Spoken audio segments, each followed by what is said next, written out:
In a city like Toronto, it's not easy for new food businesses to stand out among the thousands on offer. But two small South Asian-run establishments have managed to build up a loyal following by introducing the city to Indian food that goes far beyond butter chicken. Our focus is to bring an aspect of Indian cuisine that people around here have not really had a chance to explore. Shreyas Naukar and his wife Slesha run Papadop, a food delivery service that serves up Indian cuisine inspired by their Western coastal and South Indian heritage, as well as representing other smaller regions of the country. He says authenticity is at the heart of every dish. It all starts with ingredients, right? I'm not in favor of doing something and substituting. If we don't find that particular ingredient, we're not doing it. The idea is to provide access to specialized regional Indian food and broaden the definition of the cuisine itself.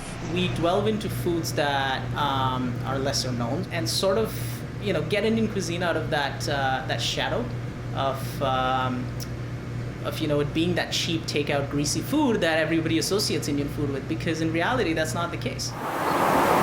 Online pop-up turned storefront Little Sister Baking has a similar mission, tinged with a heavy dose of nostalgia. It's just like the memories with the food that we grew up eating with, so that's what we wanted to bring to the city. The business is run by Akash Swar and her older sister Tanvi, who grew up between India and Dubai.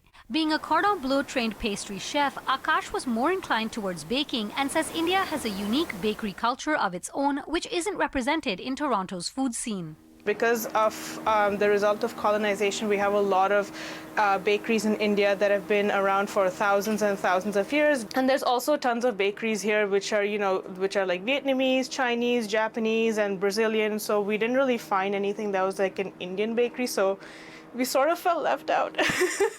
Both businesses started during the pandemic exclusively on Instagram and have since grown rapidly. Shreyas and Akash both credit their mothers for inspiration and recipes. I grew up with my grandmother and my mother being the awesome cooks that they were, and that always was their love language. This whole thing is just like an ode to my mom, kind of thing. Both Little Sister Baking and Papadop have plans to expand in 2022 to reach and feed more people. For more on what's next for them, you can go to our website citynews.ca. For City News, I'm Dilshad Burman.